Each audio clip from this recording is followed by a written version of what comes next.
ìròyìn tó tẹ̀ á lọ́wọ́ ní kọ̀pẹ́kọ̀pẹ́ ó ní pé iléeṣẹ́ ológun ti gé wọn dé. No escape route. God bless you, sir. You are welcome, sir. You are welcome, ma. Kò sí ọ̀nà àbáyọ tí wọ́n lè gbà kọjá. Ọgbọ́n ò sì digi bí ọ̀bá sókun. Oriire abduction. Troops close in on kidnappers hideout. Wọ́n ti súnmọ́ bíi tí wọ́n wà gangan. Kò sọ́nà àbáyọ láti jáde. Ìrètí wà pàárá àwọn ọmọ wa gbà padà. Ìrètí wà wípé àwọn tó mú wọn ò ní jọ̀wọ́ wọn bẹ́ẹ̀ láyọ̀ àtàlàáfíà. I mean àwọn gangan ò ní ṣe láì gbé nǹkan kaná pẹ̀lú iléeṣẹ́ ológun. So nbi tọ́rọ̀ dé dúró nù òyeyè mi àwọn professionals níbẹ̀ nu iléeṣẹ́ ológun lẹ̀ yìí gbogbo àwọn security agents tí ń lọ tí ń bẹ́ẹ̀ bẹ́ẹ̀ àwọn professional àwọn expert náà gbọ́dọ̀ rán lọ. Àwọn eléyìí wọn mọ ọgbọ́n tá a gbé gbà níbi tá a gbé kà bọ́dọ̀ bá kòkè tọkọ ilẹ̀ ó tún níbi tá a tún gbé sí agbede méjì ńkọ́ orí pẹpẹ ńkọ́ orí àjà ńkọ́. Oriire abduction, troops closing on kidnappers hideout. Okay, 168 high-profile terrorist commanders neutralized. Abdulsalami urges Nigeria to unite against terror, support security agencies to defeat evil. Now, fresh details have emerged on intensive efforts by the authorities to rescue the 39 abducted school children and 7 teachers from Auru, Ishele, Yawota, and Alausa communities. Boya Alausa, Alausa, in Oriire local government area of Oyo State. News reliably gathered that troops and other security operatives have closed in on the surroundings of the hideouts of the kidnappers in the National Park Forest in the vigorous move to secure the victims and avert possible escape of the kidnappers. Bọ́ọ̀bá lọ lágbára ìwọ kọ́ ló ní gbogbo ọgbọ́n lọ́dọ̀. Àwọn ọmọ ẹ̀ ti pẹ́ jù lọ́dọ̀ wọn. Orí kókó máa ń kó bá nìní. Irú àwọn ajínigbé yìí kí ló burú ń bẹ pé àwọn ọmọ kéékèèké yìí o ẹ̀já tari wọ́n lé. Ṣùgbọ́n ẹni èṣù sí ò ní tètè mọ̀. Bó ti láya 16 tẹ́lẹ̀ yóò sì tún fẹ́ gba tó yàwó kan. Torí pé sùn ṣe. Kì í tètè yí oníbúrẹ́dì. Àfìgbà tó bá di mẹ́ta ò níní. Kò yé wọn bọ̀rọ̀. So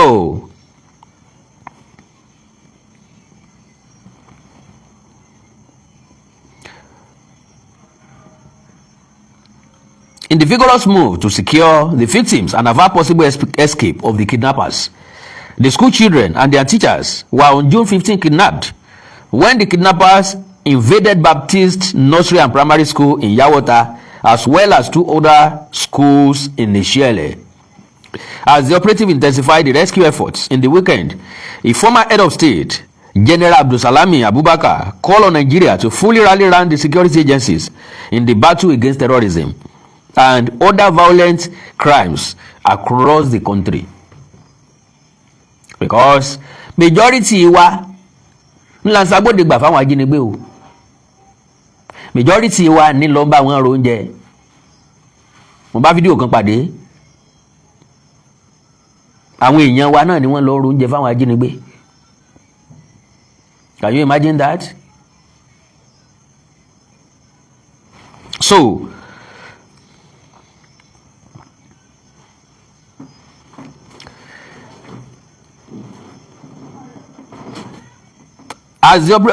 now call on Nigeria to fully rally around the security agencies in the battle against terrorism and other violent crimes across the country. The sources said troops and other security personnel involved in the rescue operation have effectively surrounded the hideout of the kidnappers within the National Park Forest area, where they have held pupils and teachers hostage for weeks. It was further learned that the terrorists have been effectively contained within the forest, with security operatives blocking possible escape routes and restricting their movement with the hostages. That is, wọn ò ní láǹfààní láti kó àwọn ọmọ yẹn kúrò níbi tí wọ́n wà lọ síbòmíì, kò sáàyè, kò sórí ọ̀fẹ́. Ìbéèrè tí mo ti ń béèrè láti ẹjọ́ iná nu tí n ò rí dáhùn, mo èsì wá rí dáhùn sí. Torí lára ìbéèrè mi ni pé àwọn mélòó wọn lọ, I mean ṣé wọ́n ń lọ wọ́n ń padà ni àbí wọ́n dúró síbẹ̀? Àbájáde ilé ìtiwájú ó yé wa wípé wọn ò kú òǹbẹ̀, wọ́n dúró síbẹ̀, wọ́n dó tì wọ́n lọ́rùn. Kò ní sọ́nà àti jáde, kò sọ́nà àti jẹ, kò sọ́nà àti mú, ní tí wọ́n bá ní náà ni wọ́n mọ̀ jẹ lọ́wọ́. From every corner náà ni àwọn security agents ni wọ́n ti máa súnmọ́ wọn díẹ̀díẹ̀ pẹ̀lú ọ̀dà. Àti àwa táwọn jẹ́ jagunjagun, àwa táwọn jẹ́ sọ́jà, àti ṣerú ẹ̀rí àti wọn bá ṣe bá àti ẹ̀jẹ̀ jagunjagun àti wo fíìmù orí wa ti fẹ́ dandan, American film lóríṣiríṣi. Àwa gan lè ṣèwò pẹ̀lú experience fíìmù dáàtì wò. The increasing surge by the security operatives to the hideout is said to have triggered severe pressure on the terrorists. Their resort to arm-twisting tactics, including the recent callous killing of one of the abducted teachers. According to the sources, the resort to the brutal spying is meant to blackmail the authorities and suspend the aggressive and collaborative operation by security agencies to secure the release of the victims. It will be recalled that the criminals initially listed 4 major demands, including the release of the 10 terrorist commanders, before the victims could regain their freedoms. The names of such commanders sought for their unconditional release include Mahmoud Usman. Asáàmọ̀ wípé dandan ni kí wọ́n lórúkọ àwọn tí wọ́n ní kán rìlíìsì. Wọ́n fẹ́ kán rìlíìsì wọn lágodi, kí wọ́n rìlíìsì wọn ní kí lórúkọ ọgbà ẹ̀wọ̀n tó wà lọ́yọ̀ọ́ yìí. Màá rántí orúkọ ìjàre, ó pa mi lórí ni. Abolongo, kí wọ́n rìlíìsì wọn lábolongo. Lóòótọ́ gẹ́gẹ́ bí abiyamọ, àwa náà wà nínú àwọn tó sọ pé kí ló ná wọn láti rìlíìsì àwọn tí wọ́n wà lákòlò àwọn tó wà lẹ́gbàá ẹ̀wọ̀n, ní wọ́n rìlíìsì wọn torí àwọn ọmọ ìwà yìí. Yes, we can say that because ọjọ́ orí àwọn ọmọ yìí kéré ju nǹkan tí wọ́n experience lọ. We can say that torí pa lè fa àwọn ọmọ yìí ṣírò ọmọ tiwa náà, àfẹ́kọ̀ ọmọ tiwa náà wà nírú position bẹ́ẹ̀, ńlọ́jẹ́ ká pèpè bẹ́ẹ̀ fún ìjọba pé kíjọba ó rìlíìsì wọn. Ìjọba dẹ̀ ní òun ò ní tẹ̀sí ibi táwọn terrorists tẹ̀ sí bí ìjọba gidi ṣe é ṣe nù. Ṣùgbọ́n bí ìjọba gidi ó bá ṣe bẹ́ẹ̀, ìgbésẹ̀ ni yóò fi àwa lọ́kàn balẹ̀. Ìṣe pé kankan dédé máa fi alọ́kàn balẹ̀ láì nídìí kan, káwa náà dẹ̀ máa tẹ̀ síbẹ̀, káwa náà dẹ̀ máa jẹ́ síbẹ̀, ká dẹ̀ máa gbà síbẹ̀, ká dẹ̀ lọ fọkàn balẹ̀, ká dẹ̀ máa sùn, ká dẹ̀ máa hanrun. Kò possible bẹ́ẹ̀. Ọkàn wa gbọ́dọ̀ wà lára àwọn ọmọ yẹn gẹ́gẹ́ bí abiyamọ, ń tó ṣẹlẹ̀ nìyẹn. So include Mahmoud Usman, also known as Abubara or Abbas Mukhtar, and his deputy Abubakar Abba, alias Isa Adam or Mahmoud al-Nigeri. Ìkọ̀ọ̀kan ni wọ́n jẹ́ bí orúkọ mẹ́ta, orúkọ méjì lọ́nà mẹ́ta. Èwo lẹ́ pè wọ́n bẹ̀, èwo lẹ́ sọ pé wọ́n bí wọn pẹ̀lú ẹ̀ gangan bẹ̀. Al-Nigeri, both identified as senior members of Jama'atu Azaru Muslimina Fibiladis Sudan Ansaru, a breakaway faction of Boko Haram.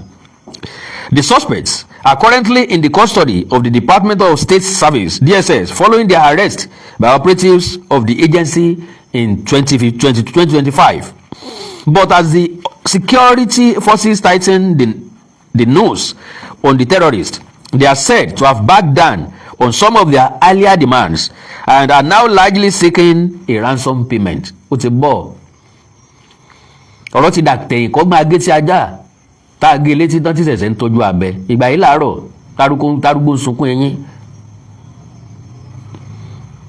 Ìgbà yìí láàárọ̀ ntọ́ yẹ ká ẹ ṣe níyì ǹlẹ́ wá ń ṣe é tẹ́ báyìí. Ẹ ti gbowó kékeré ńgbà náà, ẹ ti lọ́ mọ́ pin, ẹ ti pin láàrin ara yín, ẹ ti máa fi jẹ mùlátẹ́fẹ́ fi jẹ, ẹ ti yọ̀ǹda àwọn ọmọ wa, àwọn ò ti gba àwọn ọmọ wa sílé, àwọn ò ní lọ́kàn sọ́dọ̀ tí mọ́, á ti gbàgbé, á ti close chapter bá a ti fẹ́ tọ́jú àwọn ọmọ tí ẹ release ní ìbáwà lọ́kàn wa. Ṣùgbọ́n nìsín ẹ ti jẹ egun kẹ́yìn ẹran o. Bẹ́ẹ̀ ni ẹ ti gbẹ́bọ yín kọjá oríta o, ẹ ti gbé pèsè kọjá ṣọ́ọ̀ṣì, ẹ ti gbé sàrá yín kọjá mọ́sálásí.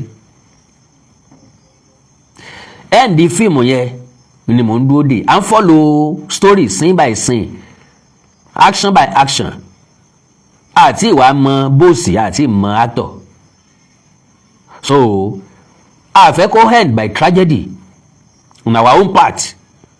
Tó bá end on tragedy to their own part, we don't mind. A fẹ́ kó parí pẹ̀lú ẹ̀rín pẹ̀lú ayọ̀, ká fi tijó tayọ̀ tí ṣèdè tí ṣẹ̀kẹ̀rẹ̀ fi bá wọn ròde ìbànújẹ́, ká fi pàdé àwọn ọmọ wa láyọ̀ àtàlàáfíà ntí yóò múnú tí wá dùnnú. So báwọn bá lè bẹ́sẹ̀ ilé yìí lọ yóò dùn mọ́ wá nú, bí wọ́n bá lè rí wọn kó yóò dùn mọ́ wá nú, ṣùgbọ́n bí ìjọba bá rí wọn kó tí wọn ò fẹ́ yín wọn tàgbá yóò tún bà wá nú jẹ́. The news gathered that resources within the affected communities have been able to identify the leader of the kidnap gang. Gẹ́gẹ́ bí ìròyìn tí mò ń gbọ́ o, bó bá jòdòdó pé ẹni tó jó lórí wọn ọmọ kọ̀mú ọmọ ìjọba àbílẹ̀ Oríire ni o. Bó bá jẹ́ bẹ́ẹ̀, the news gathered that sources within the affected communities have been able to identify the leader of the kidnap gang as someone who was born in the community in Oriire local government area, who had lived peacefully among residents before becoming indoctrinated by the Ansaru terrorist group. My news was correct. Wàláì. Ìròyìn tí mo gbọ́ nù pé ẹni tó líìdì wọn tó jó lórí wọn ọmọ ìjọba àbílẹ̀ Oríire náà ni. Ẹ mọ̀ pa ti sọ tẹ́lẹ̀tẹ́lẹ̀ bí òṣó lè ti lé títà ilé àǹfààní àtijá ni ó lè lé ní sílẹ̀ kún fún títà ẹni tí wọ́n bí sí Oriire local government. Òun náà lọ darapọ̀ máwọn ikọ̀ afẹ̀míṣòfò, òun lọ́wọ́ kẹtàjà wọn níjọba àbílẹ̀ Oríire. Can you just imagine that? Okay. Incidentally, the affected communities area are at the verge of Nigeria's border corridor leading towards the Niger Republic and the Kanji axis, with established challenging terrain and lack of communication networks. More details also showed that intelligence reports previously uncovered plans by terrorists to attack schools in the area, necessitating some proactive moves, including the shutting of some schools by the authorities temporarily. Wọ́n tilẹ̀kùn àwọn iléèwé kan. Ẹ̀kú gbálé, God bless you sir, God bless you ma, lórí Facebook mi ní wáyìntì, lórí YouTube mi ní wáyìntì, lágbára Ọlọ́run. So wọ́n tilẹ̀kùn àwọn iléèwé nítorí ìjínigbé. Prevention is always better than cure. Kò dìgbà tán bá tún ẹ̀sẹ̀ kó wọn ká tó mọ̀ pé a dẹ̀ fúra o, ara dẹ̀ fún wa o, wọ́n dẹ̀ sọ fún wa o, ẹnìkan dẹ̀ wí bẹ́ẹ̀ o. Ngbà tán bá ti káwọn ọmọ ọlọ́mọ lọ tó dọ́nà tó wá dọ̀nà méjì táàrí ìhà kan fòrí wọ́ mọ́. So the sources equally said the sustained military offensives against terror groups across the country have forced many insurgents to abandon their traditional strongholds and launch attacks on vulnerable civilian targets, including remote communities such as those in Oriire local government area. For months now, security agencies have been reported to have recorded significant successes against members of Ansaru, Boko Haram, and the Islamic State West African Province ISWAP, headed by intelligence provided by DSS. Báyìí ṣe yín láti pé àyìn kí ló dé tí security agents ó ṣiṣẹ́ wọn láti pé tí wọ́n iṣẹ́ wọn láti yanjú tá a wá nílé gbóṣùbà kárí láì fún wọn torí kò sẹ́ni mórí iṣẹ́ yá ṣùgbọ́n lẹ́yìn tí ìyọrí kò sẹ́ni tí dúpẹ́ lọ́wọ́ aláṣekù àṣetán ló lóríyìn oríyìn yín ọ̀pọ̀ kódà bíjọba ò bá fún yín ní ráǹkì á bá jọba jà á ò ẹ bá ti gba àwọn ọmọ yẹn complete tẹ́ ẹ sì gba àwọn tíṣà wọn complete àrà tó bá wù yín kẹ́ ẹ fi àwọn tó jí wọn gbé dá tó bá wù yín ẹ lè fi wọ́n lẹ̀ pé kán máa sá lọ pé ẹ kàn fa àwọn ọmọ yẹn lẹ̀ o ẹ máa sá lọ o àti ní ta fẹ́ gbà o tó bá wù yín ẹ lè arrest wọn bó bá wù yín ẹ lè kán wọn lápá bó wù yín ẹ lè kán wọn lẹ́sẹ̀ bó wù yín ẹ lè yọ̀ǹda wọn kán máa lọ ẹ sáàjà ara wọn ọmọ yẹn. Competent sources told the press that not less than 168 high-profile terrorist commanders have been neutralized during recent operations, with scores of others arrested. Besides, many insurgents have reportedly fled into neighboring countries in search of refuge. Bàbá lílé wọn tán Nàìjíríà yóò dà bẹ́ẹ̀ fífún ọ ní ransom ló jẹ́ kí wọ́n tún máa pọ̀ sí àwa ti lọ gba tiwa ń bẹ̀ yẹn o ẹ̀yin lẹ́jọ́ lọ wá gbígba tọ̀dọ̀ tí náà ló jẹ́ kí wọ́n máa pọ̀. A senior security officer who pleaded to remain anonymous, was confident that the war against terrorism will ultimately be won. Amiu. He said, and I quote, "The war against terrorism will be won. We will not relenting in the ongoing offensive until these criminals are either eliminated or forced out of the country." President Bola Ahmed Tinubu recently issued a strong warning to them. The signs of victory are already becoming evident. Ọ̀rọ̀ tí ọ́fíìsà yẹn sọ nìyẹn. In the meantime, former head of state General Abubakar Abdulsalami, in a statement issued to mark his 84th birthday, Abdulsalami Abubakar náà ti pé 84. Time flies. Gbogbo wa náà la dàgbà o. Kó lọ jẹ́ gbogbo ẹni tó ti dàgbà ó dògbò. I congratulate Abdulsalami Abubakar. On what side? Gbóró rí ọ̀fẹ́ àtàánú gbà. Inú bí wá sí. Lórí oríṣiríṣi ọ̀rọ̀ pàápàá jùlọ ọ̀rọ̀ Masudi Kásìmọ̀ wọ Ọláwálé Abíọ́lá. But ohun gbogbo ọ̀nbẹ lọ́wọ́ Ọlọ́run. Now, Abdulsalami described the recent death of retired General Abubakar Rabi and other victims of insecurity as a sobering reminder of the challenges confronting the country.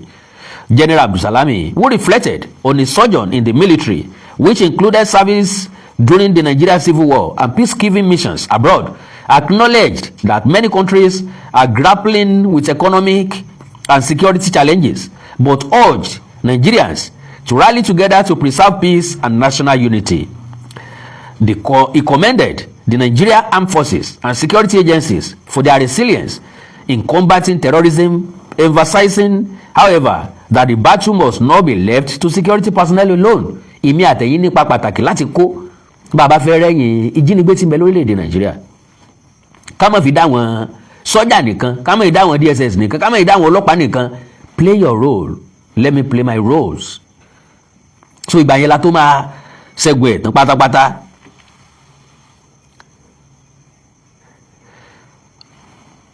General Abdulsalam, okay.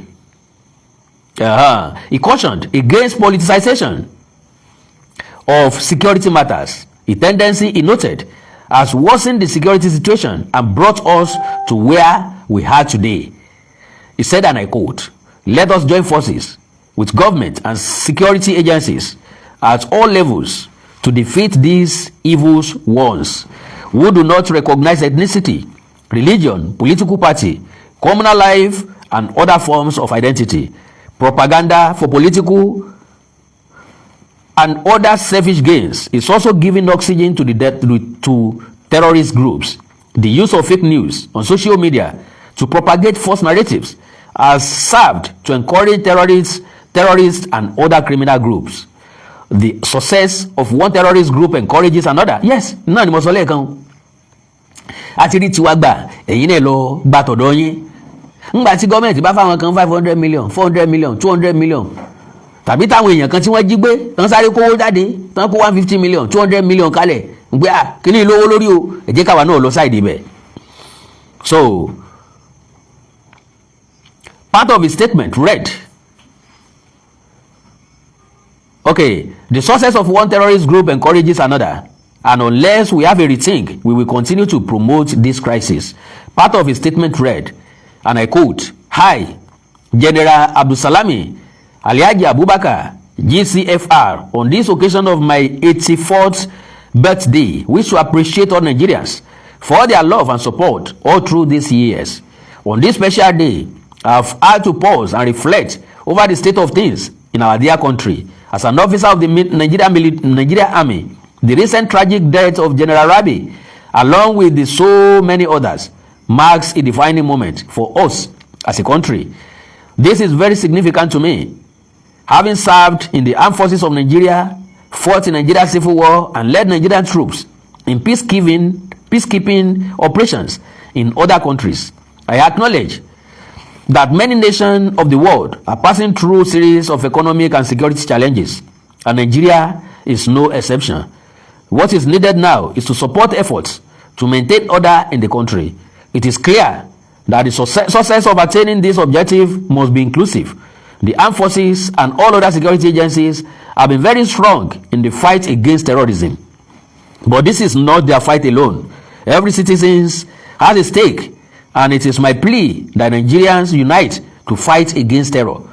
Over the years, politicization of security matters has worsened the situation, and this has brought us to where we are today. Let us join forces with government and security agencies at all levels to defeat these evil ones who do not recognize ethnicity, religion, political party, communal life, or other forms of identity. Propaganda for political and other selfish gain is also giving oxygen to terrorist group. The use of fake news on social media to propagate false narratives has served to encourage terrorists and other criminal groups. The success of one terrorist group encourages another, and unless we have a routine, we will continue to promote this crisis. I urge the armed forces and security agencies to continue their efforts, resolve, and firmness in this fight, and not to be discouraged. I urge government should in every manner continue to take decisive actions and resolve to bring tragedy to an end. Nigeria is the only country we have. I join the army to defend it with my life. I am a firm believer in a united and peaceful Nigeria. Firm believer in a united and peaceful Nigeria. United Nigeria, can never bring peace. So divided Nigeria will be peaceful to every one of us. Our general. At my age, it was and is still my dream that we hand over to our children a united and prosperous nation, so that your children will continue leading us, abi. Your children will continue frustrating us, abi. Your children will continue terrorizing us, abi. I appeal to all our citizens to remain calm and law-abiding. The task ahead requires our collective vigilance. I pray for comfort to the families of our fallen heroes. Once again, my family and I remain deeply grateful for your support. May Allah help us rebuild our dear country. God bless Nigeria. All right. May Allah bless us. May God bless us. May Ológun bless us. Not to rebuild this country, but to divide this country once and for all, so that we will all have rest of mind. Hausa Fulani will have rest of mind. Yoruba will have rest of mind. South will have rest of mind. Southeast will have rest of mind. Everybody will be at rest. To the best of my own knowledge and understanding, we'll be following the situation of Nigeria as far back as when we were all born. Nigeria go better. It go better la ń sọ it go better. It go better ọdún kelu lógójì nígbà tí Saheed Òṣùpá kọrin yẹn nu o. It go better ọdún kelu lọ́gọ́ta. Ìgò bẹ̀tà sọ́dọ́gọ́rùn-ún ọdún ni ìgò bẹ̀tà ọdún wo ló máa jẹ́ náà Nàìjíríà ìgò bẹ̀tà là ń sọ ìgò bẹ̀tà ọdún kelu lọ́gọ́ta. Ìgò bẹ̀tà tàti wò òmìnira wa ìgò bẹ̀tà sọ́dọ́gọ́rùn-ún ọdún ni ìgò bẹ̀tà ọdún wo ló máa jẹ́ náà. So pé Nàìjíríà ó dáa, to the best of my understanding, kó da sápò ààrẹ, ṣùgbọ́n ẹja pín Nàìjíríà, ẹja pín tá pín wọn sàǹfọ̀. Let us divide this country. Mo fọlọ́ ọ̀run búra ìgbà tí ìsinmi lè dé fún tẹrútọ́mọ nìyẹn o. Bọ́dà kálukú máa wà minimize láti monitor. Yes, àwọn east wọ́n lè monitor bọ́dà wọn. Àwọn táwọn south west bọ́dà wa máa lòdì wọn láti monitor. Nbó láti guide ẹ̀. Nbó l'Ondo state ti papọ̀ mọ́ Edo state àgé. Nbo Lagos state ti papọ̀ mọ́ Republic of Benin àgé. Nbo Ológun state ti papọ̀ mọ́ Republic of Benin àgé. Nbo Ọ̀yọ́ state ti papọ̀ mọ́ ìpínlẹ̀ Niger àgé. Nbo Èkìtì ti papọ̀ mọ́ ìpínlẹ̀ Kogi àgé. Nbo Ondo ti papọ̀ mọ́ ìpínlẹ̀ gbogbo ẹ̀ bá tá a bá ti gé bẹ́ẹ̀ á ní ìsinmi. Àwọn tó kù náà wọ́n ní ìsinmi. Now ìjọba fi wá lọ́kàn balẹ̀ pé àwọn security agents wọ́n wà on top of the situation. Wọ́n ti gé àwọn ajínigbé yìí dé, wọ́n ti gé wọn mọ́. Gẹ́ẹ̀tì mọ̀ tí wọ́n ń pè bẹ́ẹ̀, as in ká ní a fẹ́ lọ pẹran ní ìsìn. Ṣé ẹ ti dẹ̀gbẹ́ ọdún rí? Ẹ ti dẹ̀gbẹ́ rí? Tá bá fẹ́ lọ dẹ̀gbẹ́ ẹ̀rùn, àwa mọ̀ pé inú igbó yìí o àwọn ẹran máa ń pọ̀ ńbẹ̀ o. Àti dẹ wáyà àti mú àwọn kan, ṣùgbọ́n àwọn kan gbọ́n ju wáyà lọ. Adẹ tàkúté, àwọn kan gbọ́n ju tàkúté lọ. Tàbí alé wọn débẹ̀ tàbí akẹ́fì wọn débẹ̀ àti wá sọ̀rọ̀ àǹdí gbogbo yẹn. àwa move nígbésẹ̀ díẹ̀díẹ̀ à ń sún mọ́ra wa. Àwọn ẹran yẹn náà wọ́n ń gbáriwo wa lọ́tún wọ́n ń gbọ́ lósì, àwọn náà wá ń bọ́ sáàrin tí àwọn iléeṣẹ́ ológun lẹ̀ yìí ti dé nìyẹn. Wọ́n ti gé wọn dé, wọ́n ti gé wọn sáàrin, kò sọ́nà tí wọ́n fẹ́ gbà sá lọ gẹ́gẹ́ bí tí wọ́n fi fọkàn wa balẹ̀. Àwọn ajínigbé yẹn ò lè escape. Ó túmọ̀ sí wípé a rí àwọn ọmọ wa gbà, just a matter of time. Time yẹn lèmi àtẹ̀yìn ọmọ tàbí ká sọ pé àwọn ọmọ bó ló ṣe jìnnà síbi tí wọ́n wà sí, sótó mẹ́ẹ̀lì kan sójú mẹ́ẹ̀lì kan lọ, ṣé wọ́n ń gbóhùn wọn? Kí ló fi wọ́n lọ́kàn balẹ̀ pé wọ́n ti gé wọn dé lóòótọ́, pé kò sí escape route fún wọn? Iléeṣẹ́ ológun ni ó wà sọ fún wa, àgbàlagbà ò sáà gbọ́dọ̀ rékú kó tún dààmú rìn, kò gbọ́dọ̀ wá di lọ́la kan àbí lọ́túnla kan àbí lọ́sẹ̀ tí ń bọ̀ kan kí wọ́n wá sọ pé sorry, ibi táwọn rò pé àwọn ti gé wọn dé, àwọn ọmọ pé àwọn kọ́ wọn wà ń bẹ̀, àwọn àgbẹ̀ kan wọ́n ń dáko ń bẹ̀, tàbí àwọn ọdẹ kan wọ́n ń yìnbọn ń bẹ̀, tàbí àwọn ẹnìkan ni wọ́n ń ṣe é dún ń bẹ̀, oríṣiríṣi nǹkan wọ́n lè sọ o. Eléyìí ni yóò dùn wá o, tí ó dẹ̀ mú wa react. So Àkàndá ọ̀rọ̀ Awíkonko ọ̀rọ̀ ló délẹ̀ yìí o. Ẹ jẹ́ ìwò bóyá àwọn èèyàn méjì possibly tí n bá rí èèyàn méjì tí wọ́n fẹ́ pè tí wọ́n ní gbólóhùn kan àbí méjì láti sọ.